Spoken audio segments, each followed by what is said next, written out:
Bismillahirrahmanirrahim. Assalamualaikum warahmatullahi wabarakatuh. Ikhwan akhwat rahimakumullah.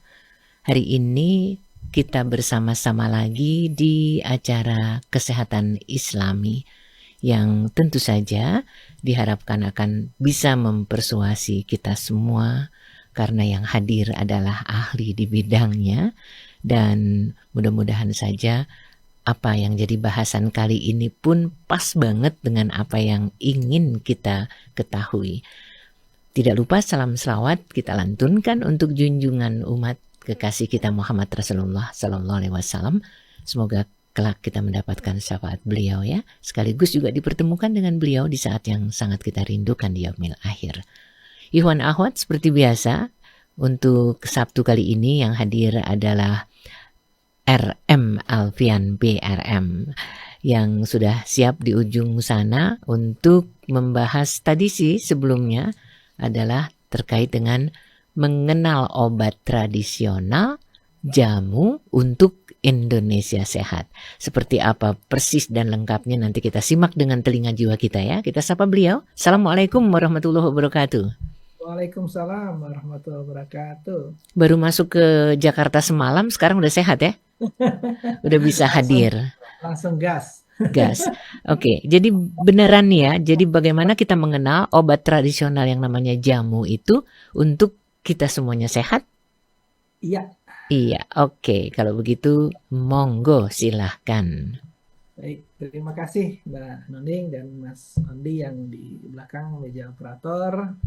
Assalamualaikum warahmatullahi wabarakatuh. Waalaikumsalam. Alhamdulillahirrahmanirrahim. Wassalatu wassalamu ala mursalin wa ala alihi wasahbihi ajmain. Alhamdulillah kita kembali lagi ya menyehatkan Indonesia ya dengan jamu ya. Jadi kita hari ini akan mengenal nih. Jadi saya ada beberapa penyakit. Jadi sederhana lah, hari ini sederhana.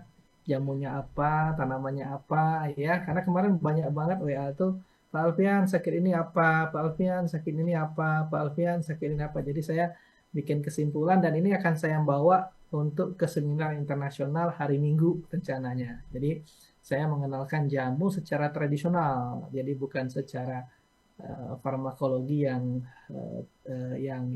akademik ya. Jadi saya yang bisa diterima oleh masyarakat dan umum ya. Jadi mengenal obat tradisional jamu untuk Indonesia sehat ya. Mudah-mudahan bisa bermanfaat ya. Jadi nanti sejarahnya ya, sebenarnya sejarah jamu itu udah lama ya.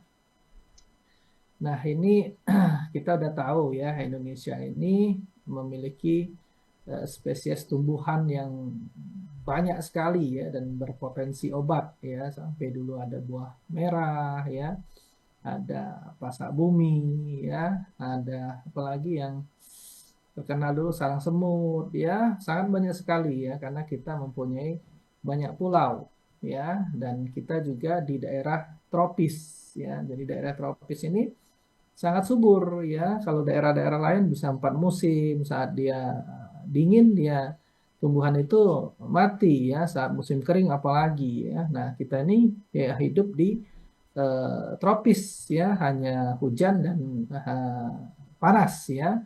Nah jadi tumbuhannya subur, semuanya subur ya, apa aja bisa ditanam ya, itu benar ya. Nah ini ada yang undang-undang zaman dulu ya, zaman dulu lah ya. Sekarang sudah diubah ya, jadi yang dipakai ya. Nah yang dulu itu tahun nomor 9 tahun 1960 ya, tentang ramuan bahan alam dan praktik pengobatan masyarakat. Nah jamu itu merujuk tanaman yang turun-temurun ya, empiris ya, 3 generasi ya. Jadi tanaman kita ini sudah banyak sebenarnya, bukan 3 generasi ya, sudah lebih dari 3 generasi ya. Nah ini kalau di regulasinya 3 generasi turun-temurun ya, warisan budaya. Nah sekarang di regulasi yang baru itu di nomor 17 tahun 2023 ya. Nah ini sampai yang evidence based ya, sampai yang farmakologi dan lain-lain ya. Nah ini sebenarnya sejarah ini bukan abad 13 saja ya. Kemarin tuh saya dengar malah ada 5.500 tahun yang lalu ya. Nah, malah yang kemarin waktu saya ke BP POM ya, ketemu Pak Kepala BP POM ya. eh, Mhm. Nah, itu dia menyebutkan 31.000 itu sudah ada amputasi ya di waktu di Kalimantan di Borneo ya. Nah, pas saya cek-cek jurnalnya, jurnal Nature itu memang ada ya. Ternyata amputasi itu sudah dilakukan 31.000 tahun yang lalu. Jadi Mhm. zaman-zamannya manusia purba ya. Nah, berarti kan mereka sudah punya apa tuh anestesi ya. Kan kalau motong kaki itu kan nggak sembarang Iya. ya. Pembuluh darah, infeksi sekunder ya. Berarti kan dia sudah menggunakan herbal dan lain-lain. Cuman saya belum dapat ya. Nah, ini cuman yang kita lihat yang terbukti nyata ya. Nah, abad 13 ini kan dari temuan arkeolog pada masa kerajaan Majapahit ya, abad 13 ya, prasasti Mandapura ya yang disebut atau apa acaraki ya, Mhm. Pracijatuan ya, bagaimana praktiknya ya dan strukturnya. Nah, setelah itu masuk ke abad ke-14, ke-16 ya, di mana eh, apa interaksi antara pedagang ya Arab dan Islam ya itu di kitab Al-Tib. Nah, itu juga ada ya. Nah, terus eh, yang muda lagi ya abad ke-16 ya itu ada buku yang dibuat pada waktu masa kolonial ya yang namanya Historia Naturis et Medica Indiae Orientalis ya 1658 oleh Jacobus Bontius dan Herbarium Abonense ya 1741 1750 ya. Nah, ini eh, pada saat abad ke-16 17 ya. Nah, lalu naik lagi ke 18 ke 19 ya di mana kitab tertambah ya itu manuskrip pengobatan tradisional Nusantara ya. Nah, saya itu pengen banget ya kalau bisa menemukan yang zaman-zaman dulu ya karena Mhm. di China itu dimuseumkan ya di kitab-kitab dokter-dokter zaman dulu tuh dibikin daminya ya karena aslinya disimpan ya daminya tapi mirip banget ya. Nah, kalau kita bisa seperti itu jangan-jangan kita juga lebih tua ya pengobatan zaman lebih tua ya. Mhm. Mudah-mudahan nanti ada pemirsa yang mendengar ya siapa tahu nanti memberikan saya manuskrip yang kuno ya. Bisa jadi ya karena saya yakin ya kita pasti lebih lebih tua ya karena kita ini daerahnya strategis ya. Nah, ini juga ada praktik empiris ya dengan religi ya dulu tuh dengan jampi-jampi ya kata orang tuh ya kalau zaman dulu ya.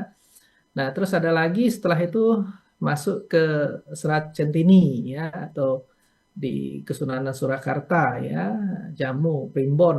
Nah, ini zaman dulu ya. Padahal kalau di susunan kerajaan saya itu ada juga silsilah ke Surakarta ya, di Surakarta, Demak ya.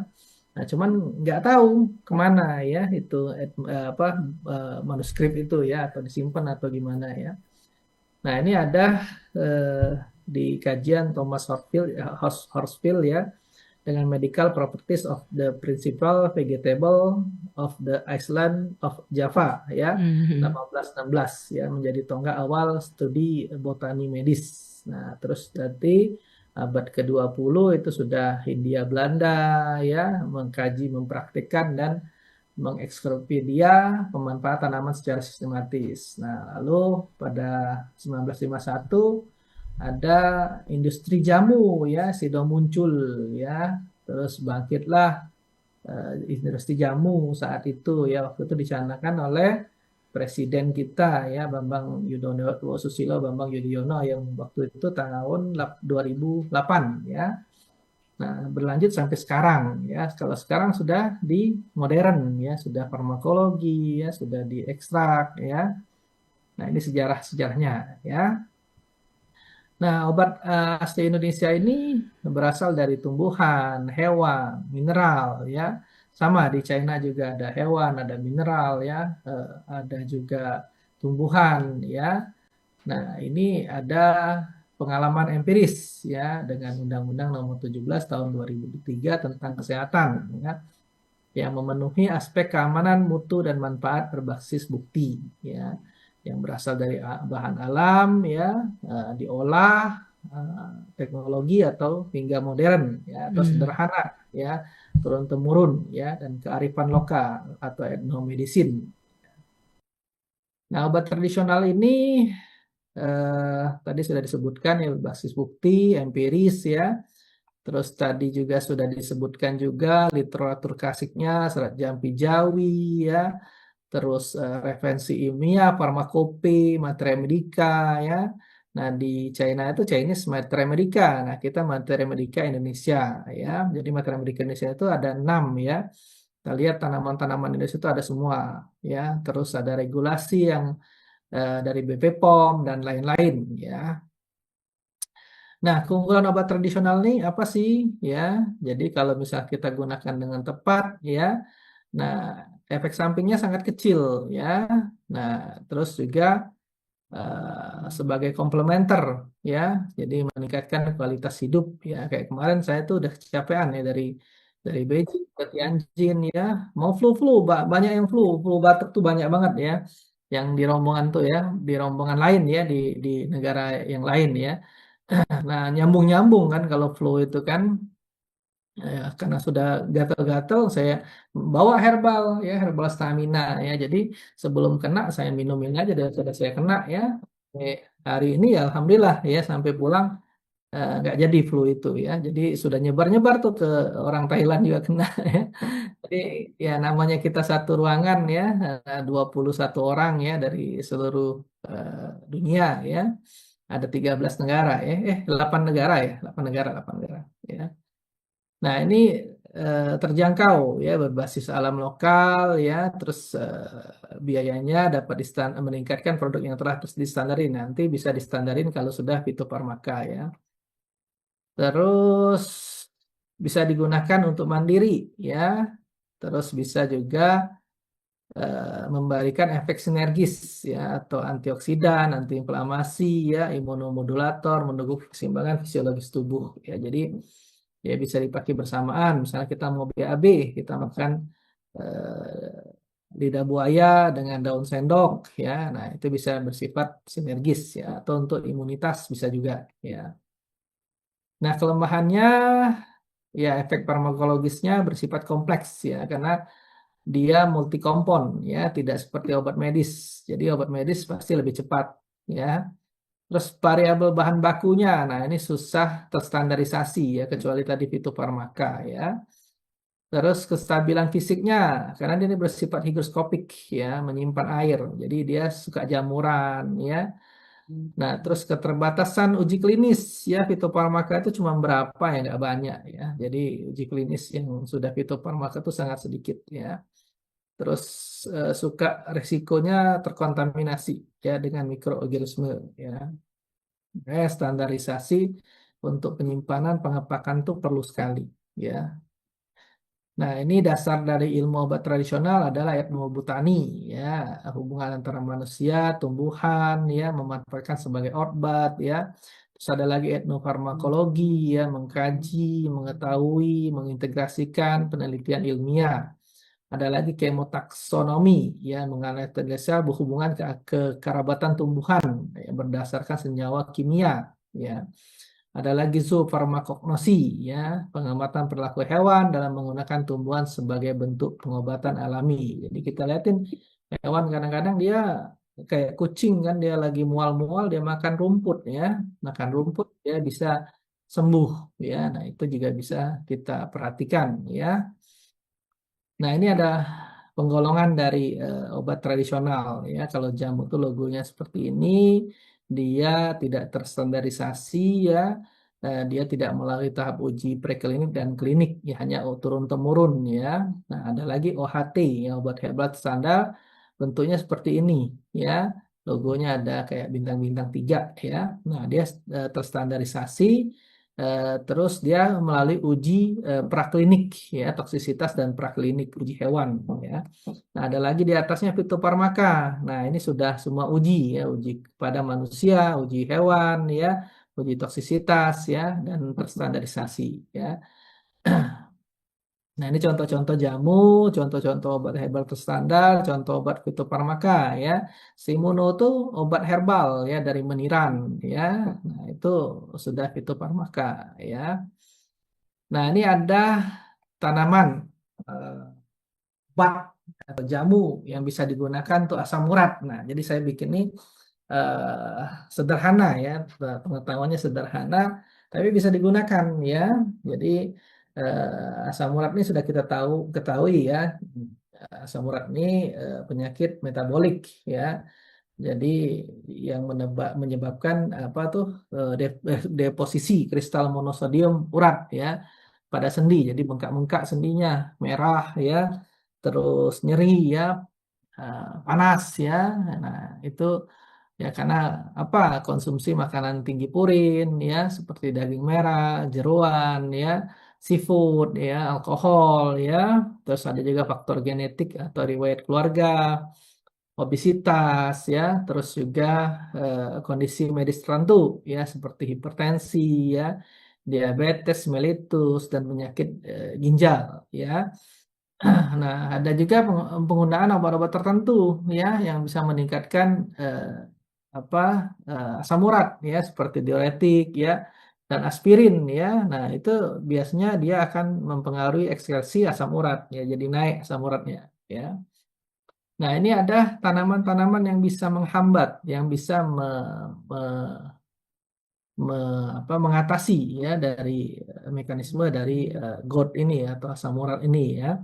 Pertama adalah penghambatan pembentukan asam urat melalui inhibisi santin oksidase. Jadi kalau di biokimia itu asam urat itu terbentuk dari santin oksidasi, santin asam urat. Nah, di santin oksidase ini dihambat ya.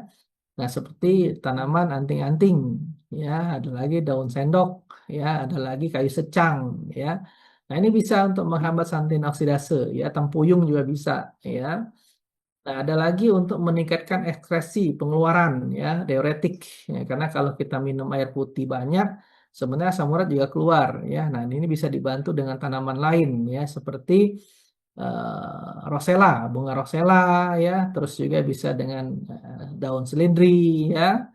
Nah, terus juga bisa karena dia tadi pertama kita harus menghambat pembentukan asam urat, terus kita harus keluarkan asam uratnya. Nah, yang ketiga kan dari hasil proses asam uratnya kan ada inflamasi, ada bengkak, ya, ada peradangan. Nah, ini ada tanaman yang bisa mengatasin peradangannya, ya, seperti bangli, ya, bungli ya, bungli, daun serai ya, ada rimpang temulawak ya. Nah, ini tanaman bisa dicari ya. Dan ini resepnya sangat bagus ya, sangat bagus ya.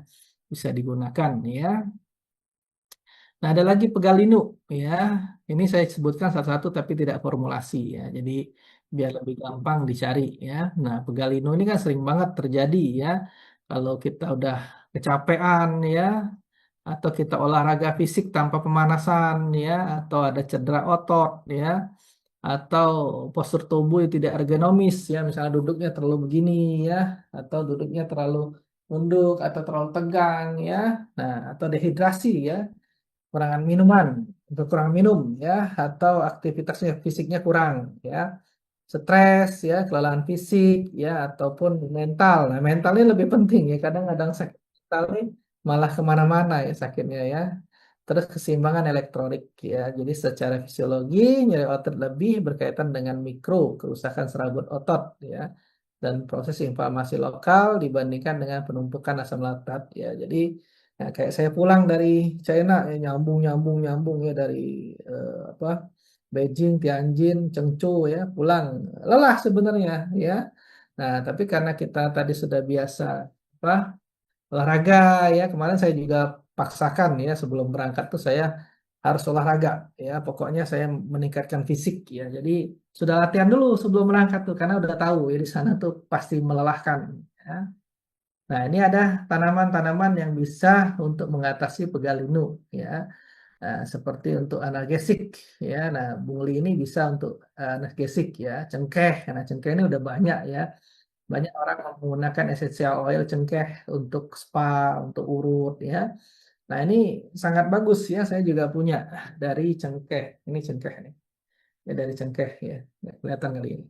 Nah, cengkeh, terus ada lagi yang untuk membuat sensasi hangat. Karena hangat tuh yang bikin enak, nyaman, ya sirkulasi.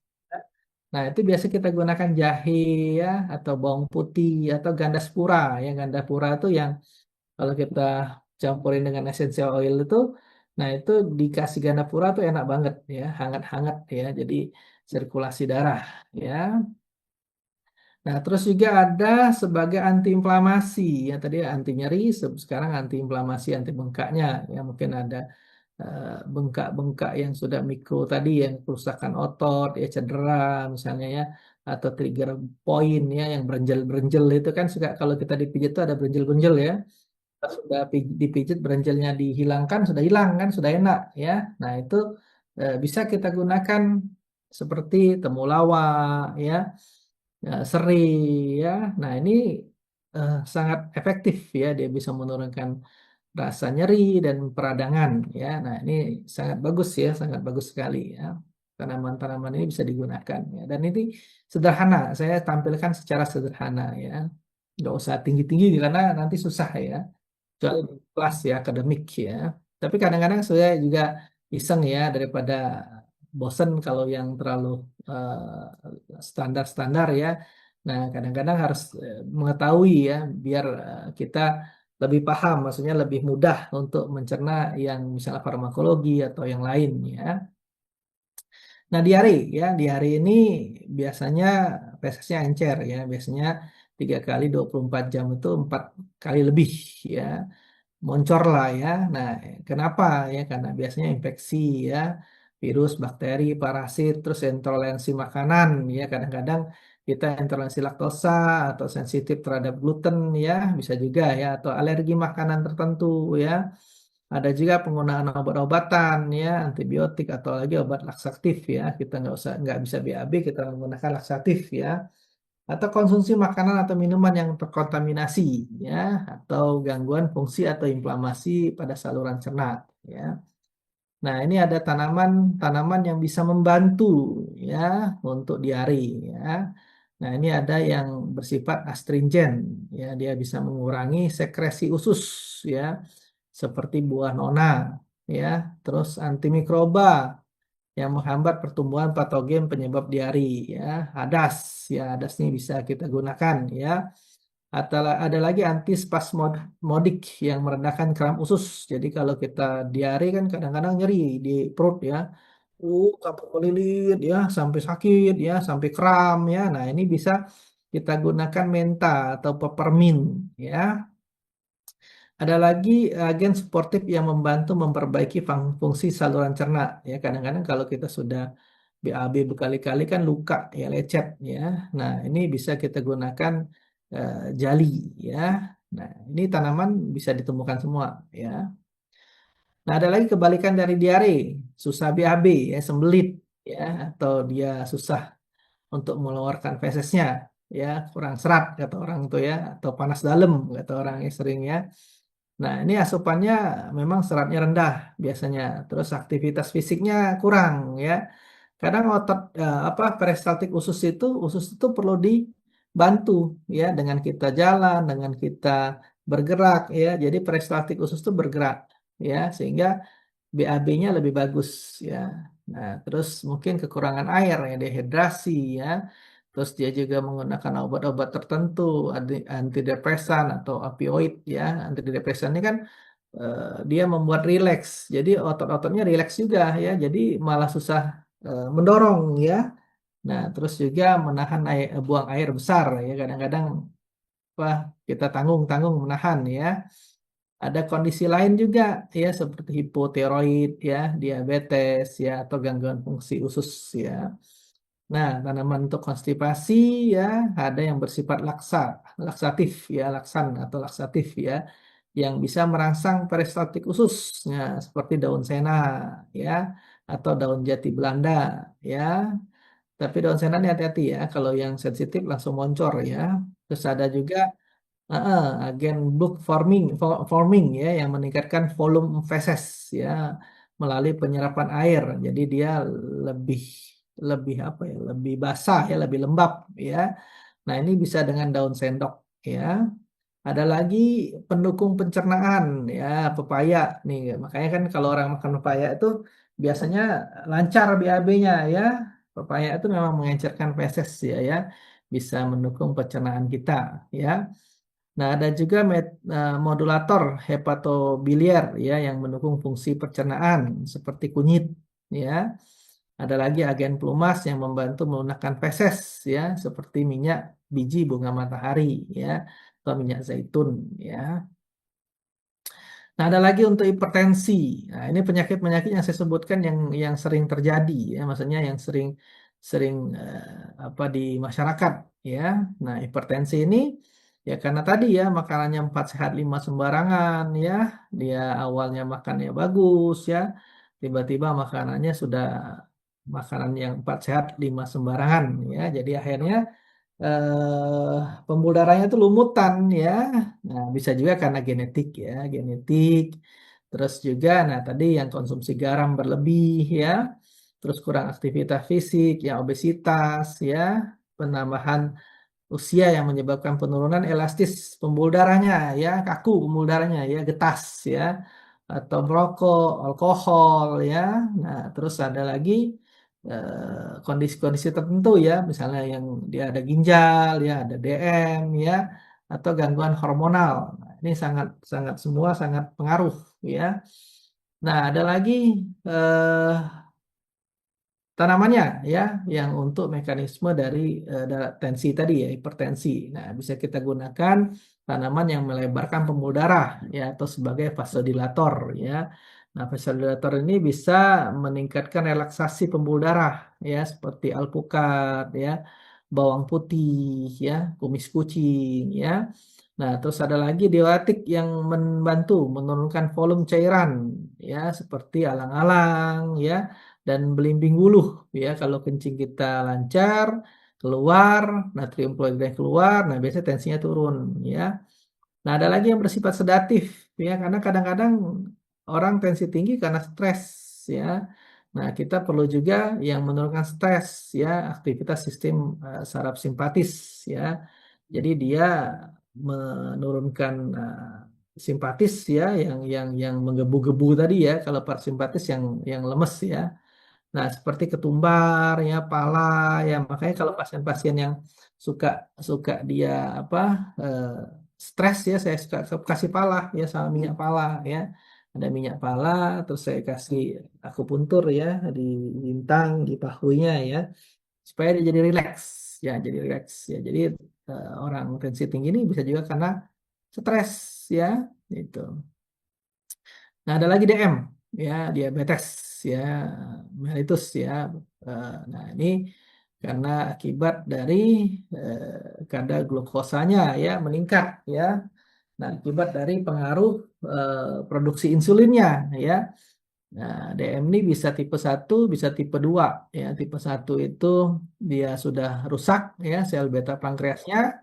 Kalau tipe 2 itu dia masih ada pabriknya tapi jumlah produksinya sedikit ya. Makanya kalau tipe 1 biasanya butuh insulin ya. Nah, ini ada faktor riwayat genetik ya, obesitas ya, kurang latihan fisik ya, penambahan usia, gaya hidup tidak sehat ya, seperti tinggi gula ya, lemak ya, merokok ya, alkohol ya. Nah, terus kondisi medis terkait seperti hipertensi atau sindrom metabolik ya, atau gangguan produksi atau fungsi insulin ya, bermasalah ya. Jadi dia gula itu numpuk di seluruh pembuluh darah. Akhirnya gula itu apa tuh, kalau ke kaki dia jadi baal ya, jadi kesemutan dulu jadi baal ya, karena paling jauh tuh dari jantung adalah kaki ya, makanya kakinya suka bermasalah ya. Nah, ini ada tanamannya ya, yang bersifat insulin nootropik ya, yang meningkatkan sekresi insulin ya. Nah, bisa kita menggunakan daun alpukat, bawang putih ya, kunyit ya.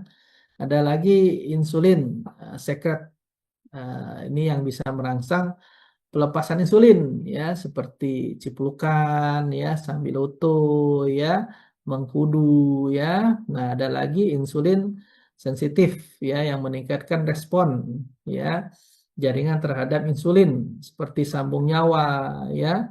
Nah, terus ada lagi yang menghambat enzim pencernaan ya. Jadi yang menghambat karbohidrat sehingga penyerapan glukosa kita tuh tidak cepat ya. Nah, jadi dia jadi kan kalau kita makan itu kan cepat diolah kan jadi gula ya. Nah, dia menghambat supaya gula itu tidak cepat tersebar di pembuluh darah ya. Nah, ini yang bisa menahannya itu adalah menghambatnya meniran ya, buncis ya. Cuman hati-hati kalau buncis ya, kalau ada asam urat naik kalau nggak ada aman ya. Gitu. Nah, ini ada sehat pria. Nah, ini dibutuhkan banget nih sehat pria ya. Nah, kadang-kadang pola makan yang tidak seimbang ya, kurang kurang asupan nutrisi ya, terus juga kelelahan fisik berlebihan, stres ya. Nah, terus kebiasaan tidak sehat ya, tadi ya merokok, alkohol ya, kurang tidur ya, terus obesitas ya, aktivitas fisiknya kurang ya, ada kondisi tertentu medis ya yang memengaruhi fungsi metabolik dan hormonal ya. Nah, ini ada tanaman-tanaman yang bisa membantu untuk kesehatan ya pria ya. Nah, ada tanaman yang menambah nafsu makan ya seperti jahe, kunyit ya. Terus ada juga tonik yang menyegarkan tubuh ya. Ada cabai Jawa, ada mengkudu ya. Ada lagi yang bersifat meningkatkan imunitas, imunomodulator ya. Nah, ini meningkatkan daya tahan tubuh ya seperti jintan hitam atau habatus soda ya, sambiloto ya, meniran ya. Nah, ini bekerja melalui peningkatan metabolisme, modulasi sistem imun, perbaikan fungsi fisiologis tubuh ya. Jadi ini herbal-herbal ini membantu menyeimbangkan ya, jadi menstabilkan. Jadi bukan untuk sebagai kayak kita sakit kepala makan obat sakit kepala ya. Jadi dia berfungsi untuk fisiologis tubuh ya. Jadi dia membantu ya. Jadi dia membantu menyeimbangkan ya homeostasis ya. Nah, ini ada lagi sehat wanita ya. Jadi jangan pria aja ya, wanita harus sehat ya. Nanti wah yang pria doang nih, ibu-ibu nggak ada nih.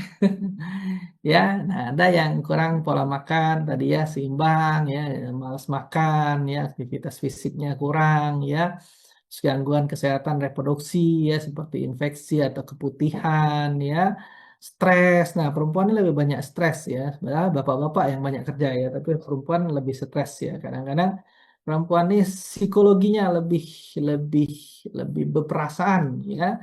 Kalau laki-laki ini kan menggunakan logik ya, logika ya. Nah, makanya kebanyakan memang di perempuan ya suka apa ya, lebih cepat kena perasaan ya gitu ya. Tapi tidak semua ya, tidak semua ya. Kadang-kadang laki juga ada yang ngilu ya. Nah, ini kondisi medis seperti anemia ya. Nah, ini pasti lemes-lemes lah anemia ya. Nah, ini ada tanaman-tanamannya yang bisa membantu untuk meningkatkan ya, kesehatan ya pada wanita.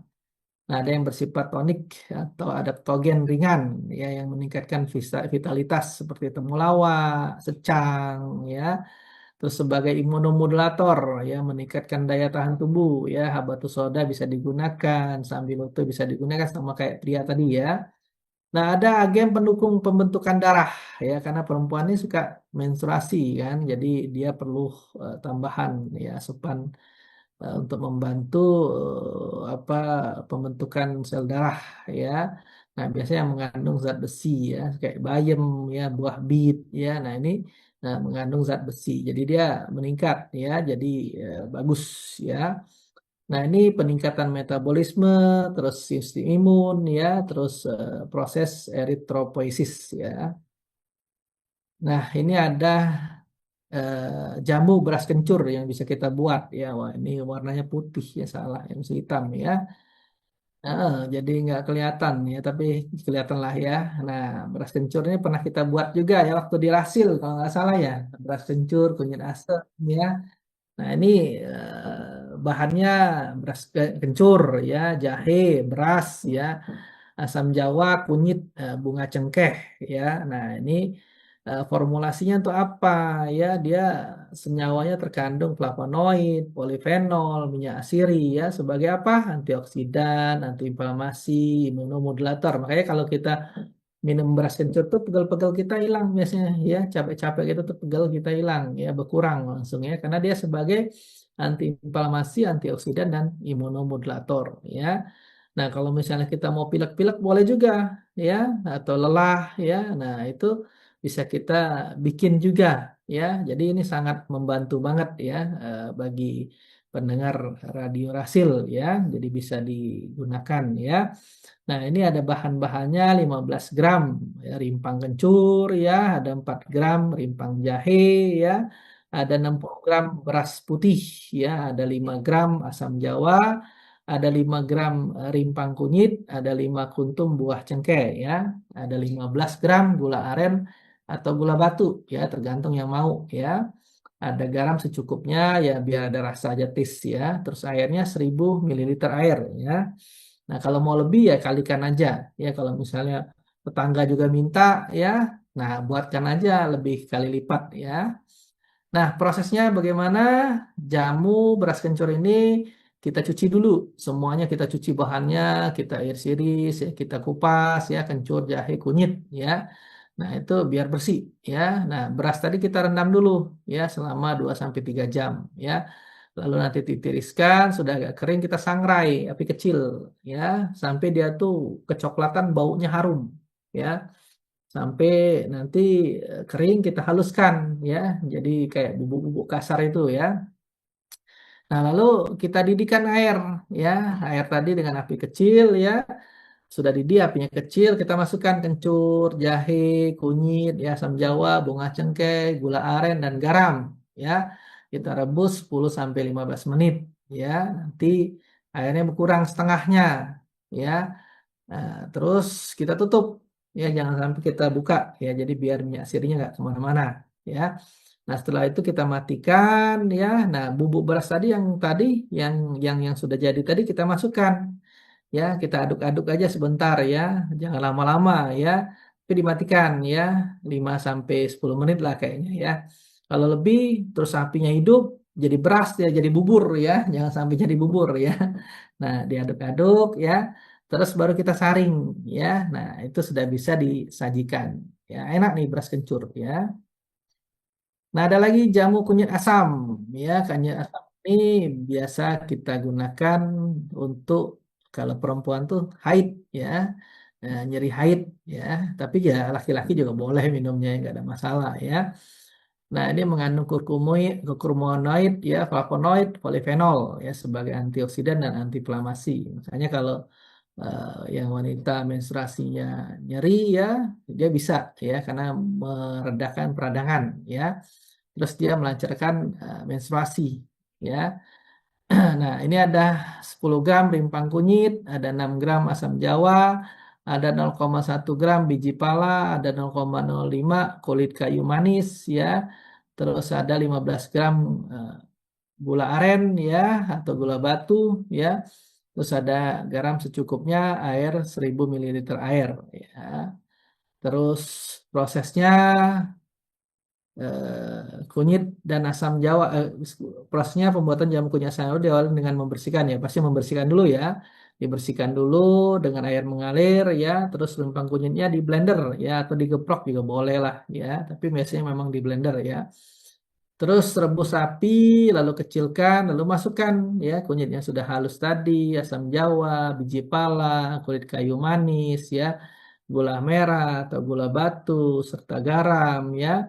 Nah, rebus ya tersebut dengan panci tertutup beberapa menit, volumenya berkurang setengah ya, matikan, saring. Nah, bisa kita minum ya. Jadi ini untuk kunyit asam ya. Asamnya jangan lihat saya ya. Kalau kayu manis boleh lihat saya ya. Nah, ini ada referensinya ya, referensinya sangat banyak ya. Oke. Oh, udah selesai ya. Oke, Mbak Nuning, kita ada narasumber kita ini pinter bikin jamu ya. Bukan cuma memberikan saran ini dan itu, yang jelas beberapa di antaranya pasti juga sudah kita lakukan meskipun ya nggak selengkap yang barusan kita dengar ya. Jadi Anda termasuk punya asam urat? Urat ada, asamnya ada di meja gitu ya, di dapur. Dan dari semua yang disampaikan oleh narasumber kita, oleh kesempatan ini Bung Alfian bicara soal yang disebut tadi, hampir semuanya ada di dapur deh kayaknya ya. Nggak ada yang nggak ada. Kita boleh langsung ke pertanyaan ya, yang kebetulan menyimak kali ini, yaitu dari Mbak Rina yang ada di Bekasi. Assalamualaikum Pak Alfian. Saya mau tanya nih, ini kan ngomongin jamu ya. Kalau minum jamunya setiap hari tapi jangkanya panjang gitu, nggak ada masalah kah gerangan? Terima kasih. Iya. Jamu itu kan diproduksinya nggak banyak ya, maksudnya dosisnya itu nggak banyak ya. Jadi nggak ada masalah untuk harian ya. Tapi kalau sudah ekstraksi ya, ekstraksi pekat yang dikeringkan ya, nah itu dosisnya harus hati-hati ya.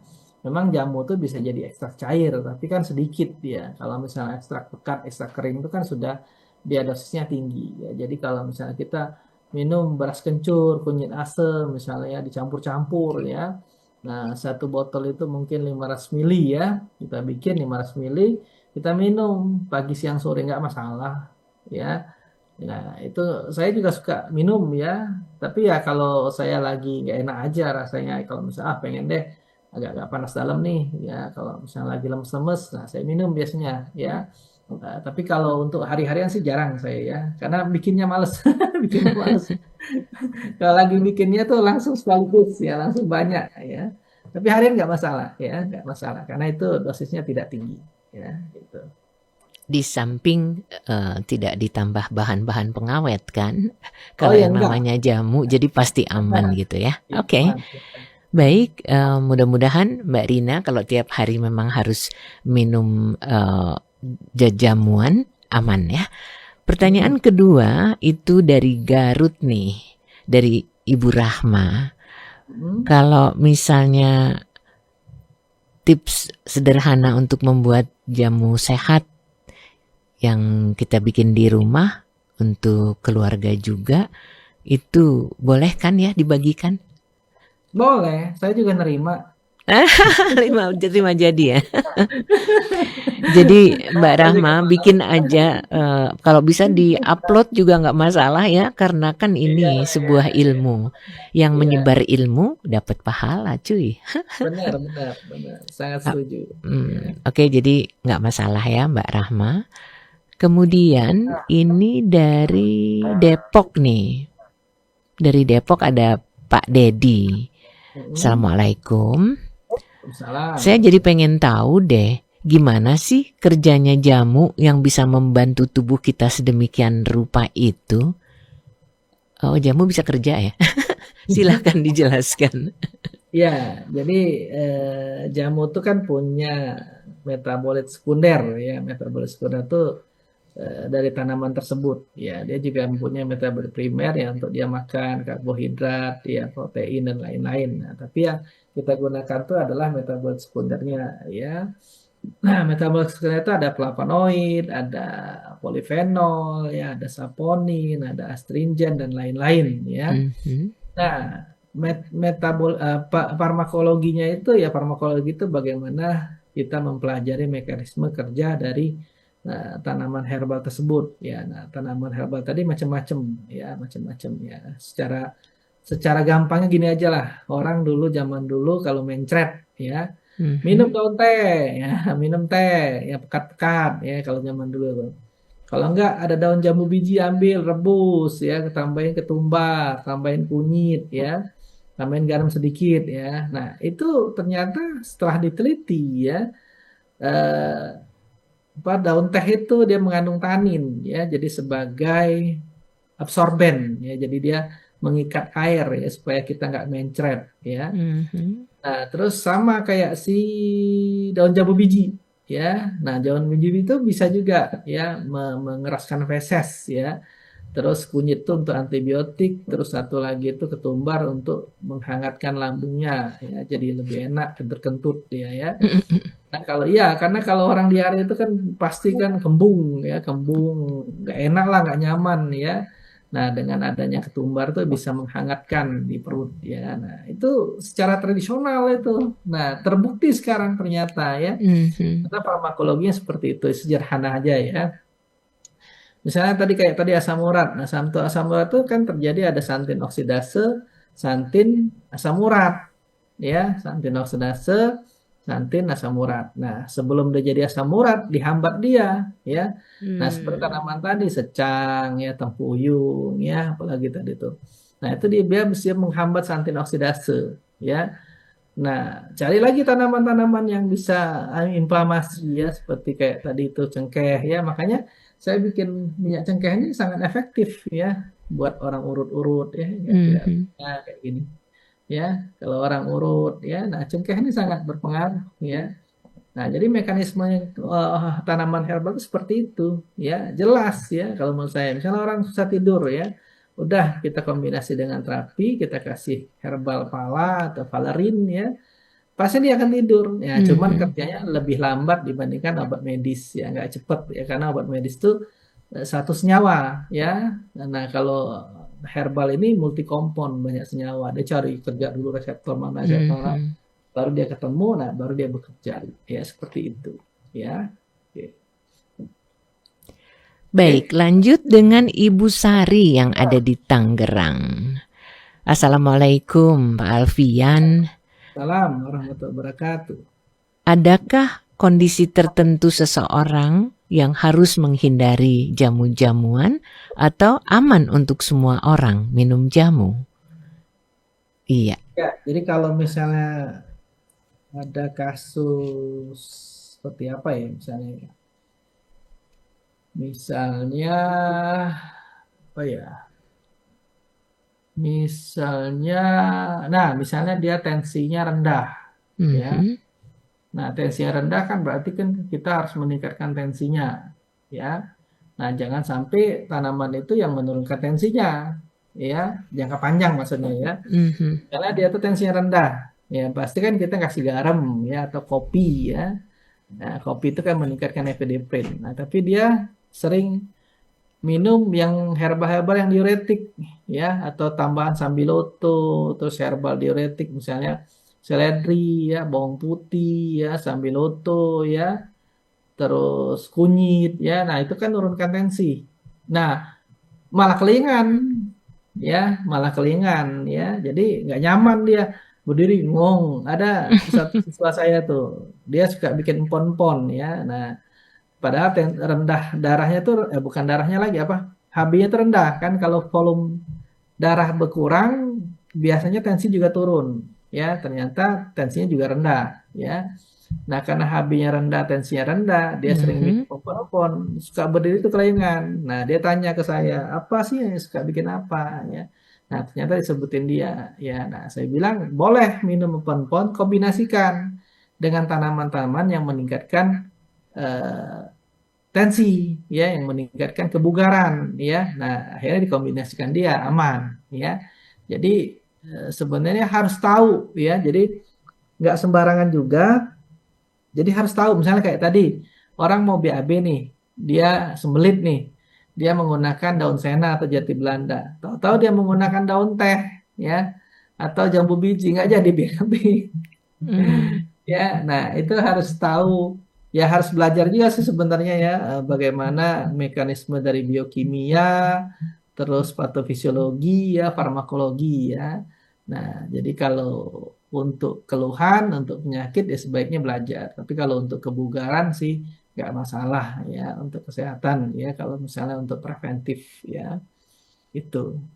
Oke, Mbak Nani. Iya, jadi tahu diri kalau kita memang rendah tensi jangan ini itu kalau ya. Iya, Jadi itu yang juga harus dipelajari.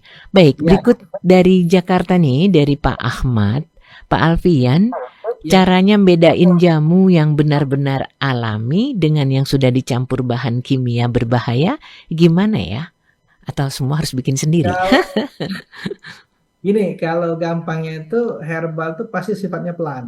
Ya, kalau Mhm, herbal tuh sifatnya cepat, itu tanda tanya.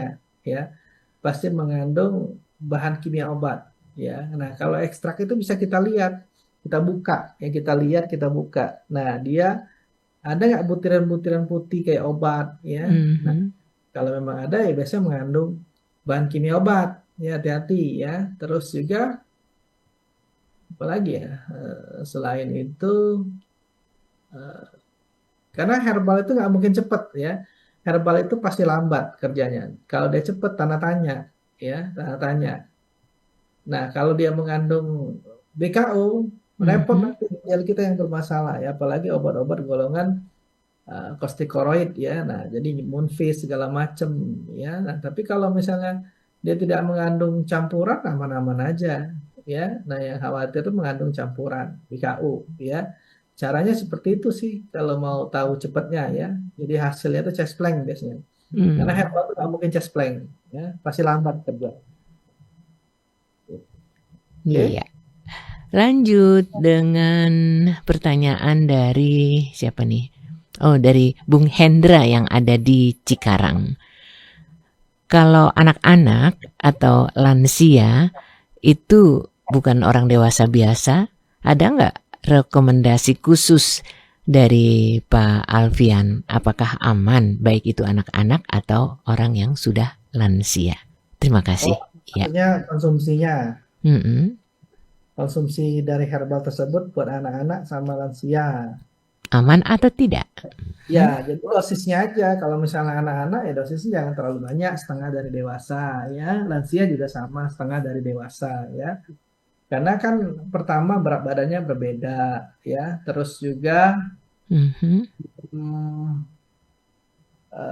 dosis dewasa dengan dosis anak-anak itu berbeda ya. Nah, biasanya kalau saya ya pakai ekstrak ya, tapi kalau untuk rebusan ya masih oke lah ya. Dan dia nggak mungkin banyak makan sekarung kan. Nah, ya oke makan sekarung ya. Nah, tapi kalau ekstrak hati-hati. Biasanya kalau saya menggunakan ekstrak tuh saya suruh setengah kapsul atau seperempat kapsul ya. Nah, dia aduk dengan air, tambahin madu biasanya ya. Jadi melihat dosis anak-anak itu dan melihat dosis orang tua ya. Jadi tidak sama ya dosis anak-anak, dewasa, orang tua ya berbeda ya dari segi fisik, dari segi berat badan ya akan berbeda ya itu. Karena kita kalau dewasa itu kan aktivitas ya berat badan kita lebih berat ya, lebih masih bugar ya. Nah, itu perlu dosisnya agak tinggi ya. Oke. Oke. Kemudian ini pertanyaan bisa jadi mewakili banyak ikhwan akhwat yang lain karena kalau orang punya penyakit seperti diabetes atau darah tinggi, ini pertanyaan dari Mas atau Abang Yusuf yang ada di Karawang. Aman terapi herbal dengan jamu yang seperti apakah? Catatannya diabetes atau darah tinggi. Iya, Jadi gini, eh, Pak diabetes Yusuf. Aha. tinggi ya. Jadi Pak Yusuf, jadi kita harus tahu dulu nih kenapa dia diabetes, kenapa dia darah tinggi ya. Dicari penyebabnya, diagnosa dulu. Kalau saya tuh senang diagnosa dulu ya penyebabnya tuh apa ya. Kita telusurin dulu penyebabnya apa ya. Kalau misalnya dia tadi sudah tua baru kena tensi, baru kena diabetes ya. Nah, berarti kan ini kan proses degeneratif ya, proses Mhm. degeneratif. Nah, makanannya coba kita cek dulu ya, makanannya 4 sehat 5 sembarangan nggak? Ya. Ya, kalau makanannya masih 4 sehat 5 sembarangan percuma kita obatin ya. Nah, jadi pertama makanan dulu dipantangin. Misalnya dia sering makan soft drink, minum soft drink misalnya, atau dia sering minum gula ya, atau dia sering makan makanan yang berlemak ya sehingga pembuluh darahnya itu nyempit ya. Kalau gula induk segala penyakit. Jadi kalau dia ada gula biasanya kolesterol juga naik ya, asam urat juga naik. Nah, makanya gulanya dulu turunkan ya. Kalau bisa jangan manis-manis lagi ya. Lihat orang yang manis-manis saja ya. Ya, pokoknya gulanya tuh sudah stop atau ganti ya dengan stevia ya, ganti dengan tanaman ya. Nah, terus dia tensi hindarin dengan garam-garam ya. Nah, dia sudah banyak garam misalnya. Nah, kurangin garamnya ya menggunakan garam gunung atau garam-garam yang kurangin sedikit dosisnya ya. Nah, terus baru kita obatin ya. Misalnya dia tipe 2 dari diabetes tadi bisa kita obatin ya dengan herbal ya. Misalnya tadi sambiloto ya, terus ada daun sendok tadi ya. Terus juga ada buncis tadi ya. Nah, terus hipertensinya bagaimana? Ya kita lebarkan pembuluh darahnya ya dengan bawang putih, dengan seledri ya, dengan apa lagi? Untuk stresnya misalnya pala ya, misalnya dia agak stres juga, ya, tambahin pala ya. Nah, tambahin dengan herbal-herbal yang membuat vasodilatasi, melebarkan pembuluh darah, bawang putih ya, seledri. Nah, seledri juga bisa untuk kencing, diuretik ya. Terus sambiloto, kunyit ya. Nah, itu bisa dikombinasikan. Nah, makanya tapi sebelumnya itu pantangannya dulu ya. Nah, baru kita intervensi. Nah, intervensi itu bisa dengan herbal, bisa dengan terapi, bisa dengan apapun yang berhubungan dengan pembuluh darah ya. Berhubungan dengan sekresi insulinnya ya. Dibarengin puasa boleh ya karena selama ini dia bekerja itu insulin. Nah, kalau dia puasa berarti kan hormon glukagon yang kerja. Boleh. Hmm. Nah, jadi intinya tuh pertama tuh ya makanan yang dia dimakan ya itu. Ya. Oke. Oke, jadi istilahnya don't worry karena Baru dengan happy. perhitungan semuanya insya Allah bisa teratasi. Bisa, insya Allah bisa. Ya, itu. Kalau ini Ibu Nurul bertanya tentang apa nih? Ibu Nurul bertanya tentang aturan minum jamunya tuh. Kalau minum obat kan habis makan misalnya kan. Terus Oh, waktu terbaiknya atau mungkin ada pantangan-pantangan di waktu tertentu untuk minum jamu, mohon informasinya. Iya, terima kasih. ya, kalau jamu-jamu yang untuk misalnya lambung, ya lambung itu ya sebelum makan ya, biar ya enak lambungnya. Misalnya kayak kunyit ya, eh, temu mangga ya. Nah, itu kan meredakan asam lambung ya. Jadi bisa kita gunakan sebelum makan ya. Tapi kalau misalnya herbal-herbal yang perih di lambung, misalnya yang bikin getir di lambung tapi harus diperlukan, misalnya kayak sambiloto itu kan perih ya. Mhm. Terus apa lagi yang perih-perih ini? Sambiloto, jahe ya. Jahe itu kan perih walaupun dia enak dianget ya, tapi dia perih ke lambung ya. Nah, itu yang asam-asam ya juga kita kurangin misalnya kunyit asam asamnya ya. Nah, itu sesudah makan bagusnya, sudah dilapisin lambung kita baru sesudah makan ya. Jadi sebelum dan sesudah makan. Nah, terus apa lagi tadi pertanyaan lupa saya jadi ya cuman itu ya. Yang Oh, oh, waktu makan. kapan? Malam kah? Subuh kah? Atau Jadi anytime? kalau aturan kita untuk pengobatan itu tergantung dosis tadi ya. Pertama dia dewasa, anak-anak atau orang tua ya. Nah dosis itu kan bisa kita buat 3 kali 1, 2 kali 1, 2 kali 2 ya. Nah kalau misal 2 kali 2 berarti kan pagi dan sore. Ada lagi 3 kali 1 berarti pagi, siang, sore ya. Nah tapi kalau untuk kebugaran sih nggak ada masalah. Pagi-pagi kan kita banyak aktivitas tuh biasanya kan. Nah, pagi itu yang paling penting sebenarnya, ya aktivitas untuk pagi supaya siang kita tuh nggak lemes, nggak kuat, nggak apa ya, nggak pegel lah ya. Nah, setelah itu sore boleh ya untuk Mhm. rehabilitasi organ tubuh kita ya itu. Jadi pagi dan sore ya. Jadi pagi sore ya, kayak rumah Pagi. makan tuh. Baik, tadi mudah-mudahan ya untuk Mbak Nurul jawabannya seperti itu. Nih ngomong-ngomong, Pak Alfian menjelaskan tentang semua tadi itu juga apakah menyediakannya untuk tinggal beli? Maksudnya jualan? Kalau Simplicia saya nggak ada ya, tapi Enggak, kalau oke. untuk ekstrak saya ada. Ekstrak tuh sudah dibentuk kapsul ya. Jadi Mhm. kalau saya sih banyaknya ke penyakit ya. Kalau untuk kebugaran tuh ya mending kita bikin sendiri Bikin jangan sendiri, mahal oke. juga ya. Iya, Itu kalau untuk penyakit ada ya itu dalam bentuk kapsul ekstrak ya. iya. Bisa jadi ini juga menjawab pertanyaan Pak Budi yang ada di Bandung ya. Kalau Hmm. jamu racikan sendiri dengan kemasan yang dijual di pasaran, bagusan mana? Ya, jawabannya sebagaimana yang sudah kita dengar dari Pak Alfian tadi, bikin sendiri lebih aman. Kalau yang disediakan Pak Alfian, kapsulnya, ekstraknya ya. Kita Oke, buat kita masih ada waktu. Ini pertanyaan dari Cimahi nih, dari Pak Andi. Kalau terapi herbal itu bisa nggak sih dikombinasikan dengan pengobatan medis atau nggak boleh berbarengan? Harus satu-satu. Mohon pencerahannya. Iya. ya. Jadi bagus ya pertanyaannya ya. Nah, ini juga sangat banyak yang bertanya ke saya ya. Jadi kalau obat herbal sama obat medis itu boleh kita lakukan, tetapi kita berjarak ya. Jeda ya.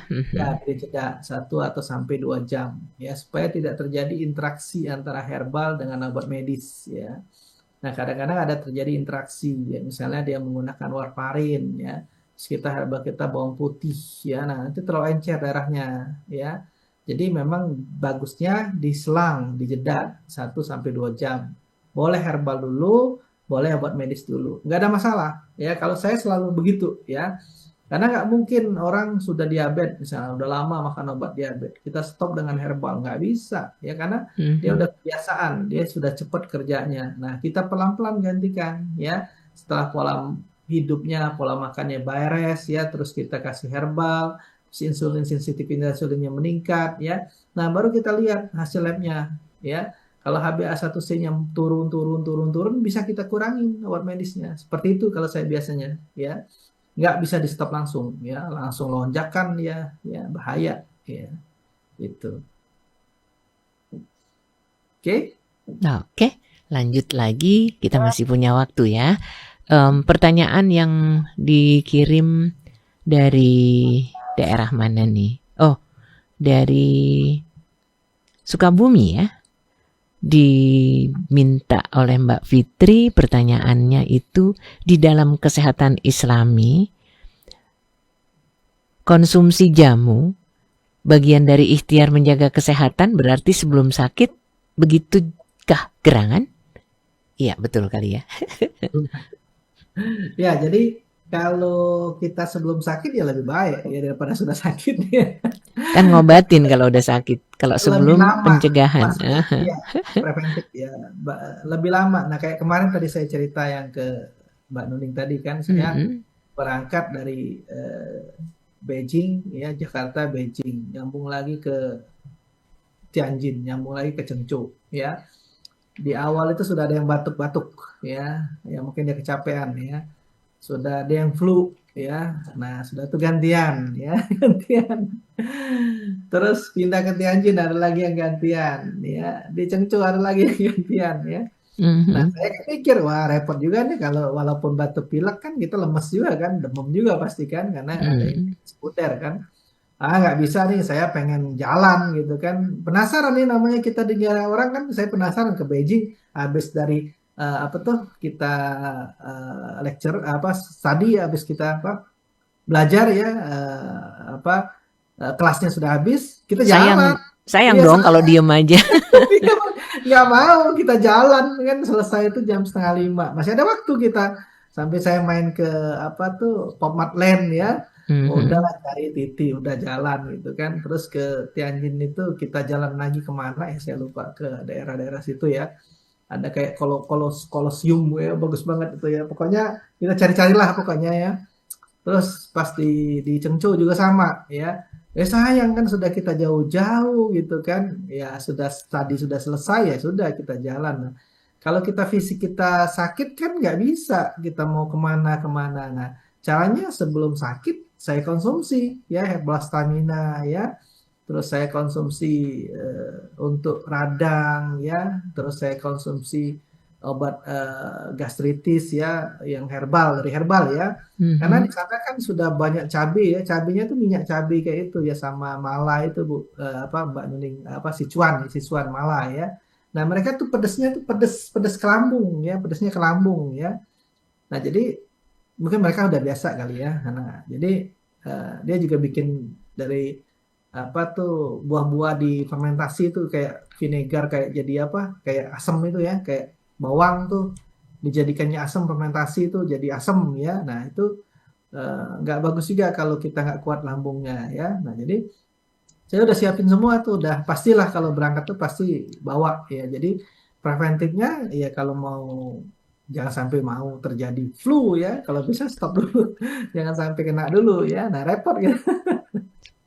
Nah, jadi kalau bagusnya ya kalau menurut saya sebelum ya. Tapi kalau memang kita sehat, kita nggak ada masalah, ya nggak perlu sih kalau menurut saya ya. Tapi kalau kita pengen untuk kebugaran ya, preventif nggak apa-apa, dosis kecil ya itu. Oke, ini sesuai dengan pertanyaan yang juga dikirim oleh Mbak Lina di Bogor nih. Untuk menjaga stamina, meningkatkan daya tahan, jenis apa yang paling dianjurkan dari jamu-jamuan ya? Jadi mencegah untuk menambah stamina tadi, herbalnya apa? Mbak Lina ada di Bogor. Oke. Oke, Mbak Nina ya. Jadi tadi kan sudah disebutkan ya untuk perempuan ya. Tadi bisa Mhm. kita menggunakan habatus soda juga ya. Kita bisa meningkatkan tanaman-tanaman yang menghangatkan tubuh seperti jahe ya. Terus juga adas ya, terus kencur ya. Nah, kalau yang untuk pria bisa kita tambah dengan cabai Jawa ya. Jadi dia hangat ya. Hangat tuh meningkatkan imunomodulator ya. Makanya kalau di TCM tuh ada yin, ada yang. Nah, yang tuh yang siang ya, yang siang, yang malam tuh yin. Nah, Mhm. yang itu yang menguatkan tubuh kita, menjaga stamina tubuh kita. Nah, biasanya yang tuh yang panas-panas ya. Nah, sesuai sih sebenarnya memang jahe ya, habatus soda. Makanya kalau kita udah kebanyakan habatus soda tuh kadang-kadang panas dalam ya, jangan salah. Jadi jangan terlalu banyak juga ya. Kadang orang sampai 6 kapsul ya. Akhirnya Mhm. karyawan ya panas dia ya. Nah, makanya sesuaikan ya, sesuaikan dosis yang kita butuhkan ya. Kalau untuk jaga-jaga sedikit aja ya. Jadi herbal-herbal yang untuk meningkatkan stamina itu seperti yang menghangatkan ya, habatus soda, jahe, adas ya. Terus apalagi boleh kita tambahkan yang untuk mendinginkan juga. Jadi seimbang ya dengan kunyit misalnya. Jadi lambung juga enak ya, tamu mangga misalnya ya. Nah, terus apa lagi? Eh, untuk meredakan gatal-gatal tenggorokan kencur kita tambahkan ya. Nah, itu sangat bagus ya. Jadi apa bumbu dapur tuh sudah dapat semua ya, jahe, kunyit, temulawak, temu mangga, apalagi temu kunci ya, eh, cengkeh ya, Hmm. serai ya, apalagi yang dari dapur. Serai itu bagus untuk kita pegel-pegel linu ya. Terus cengkeh untuk antiinflamasi. Nah, itu untuk menyegarkan tubuh kita semua ya. Jadi bisa kita gunakan ya. Jadi kita bisa buat, kita bisa gunakan ya gitu. Oke? Ini ada pertanyaan, tidak ada namanya. Tadi saya dengar awas dengan daun sena.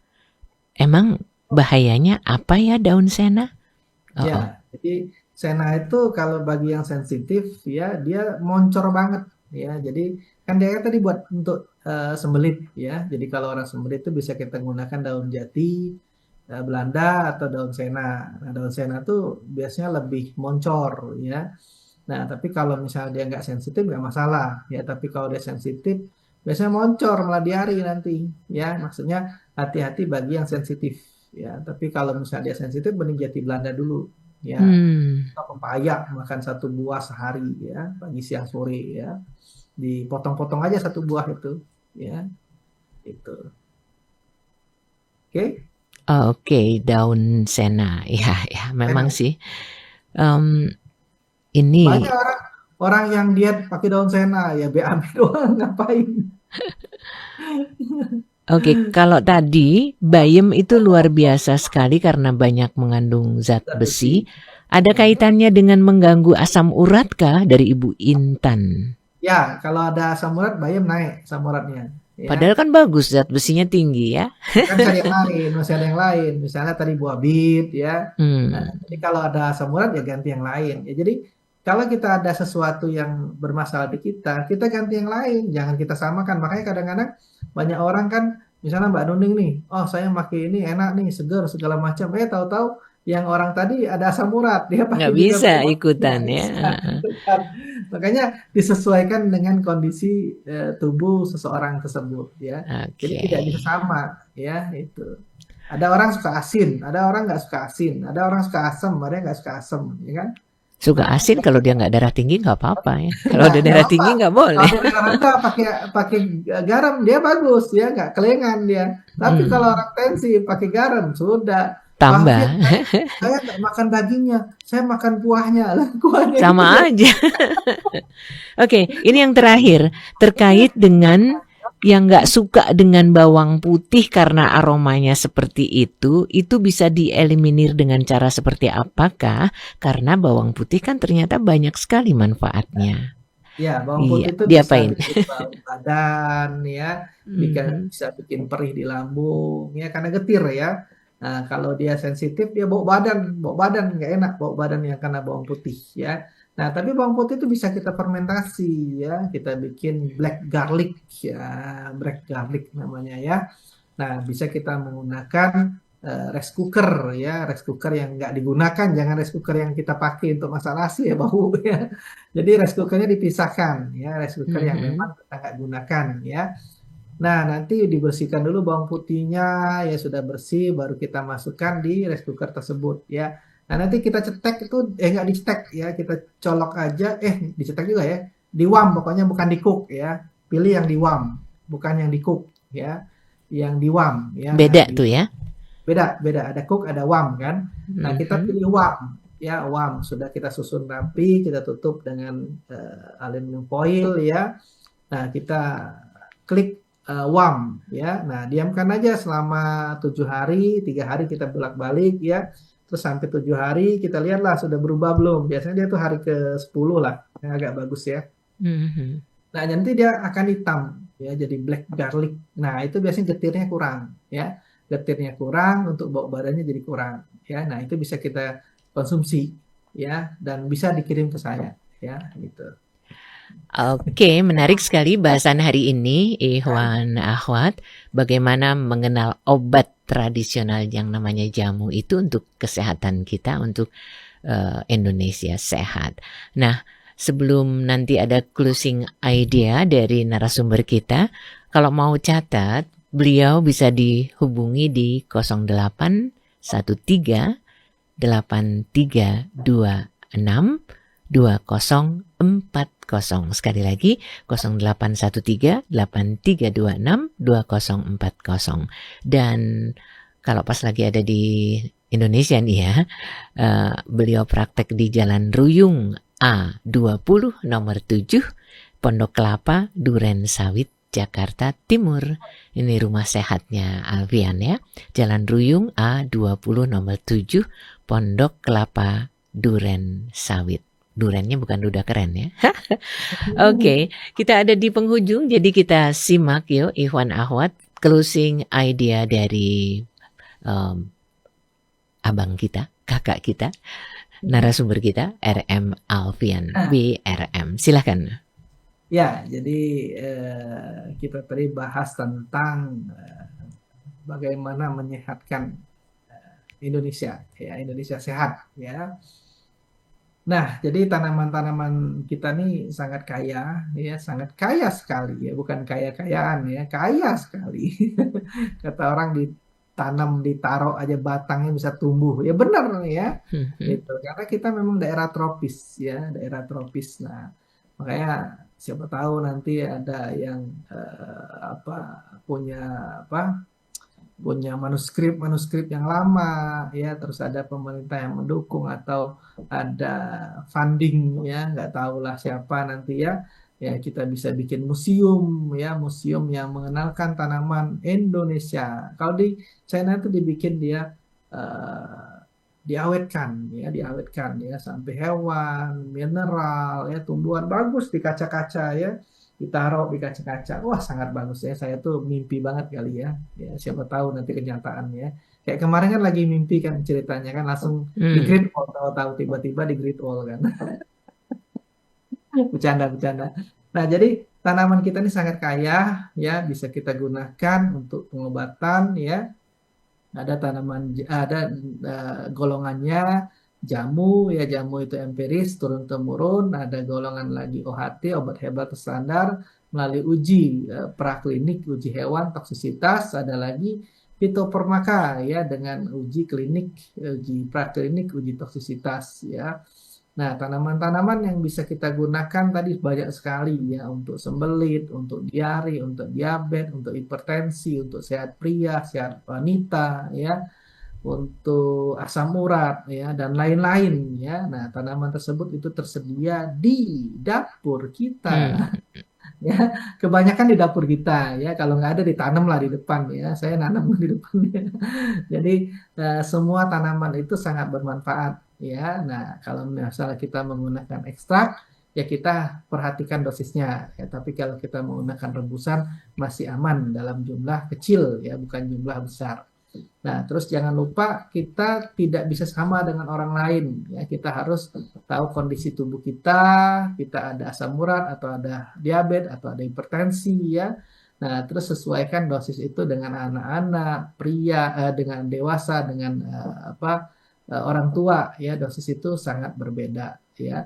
Nah, tanaman herbal ada sifatnya bersifat sinergis, ada yang bersifat antagonis. Nah, itu juga harus tahu.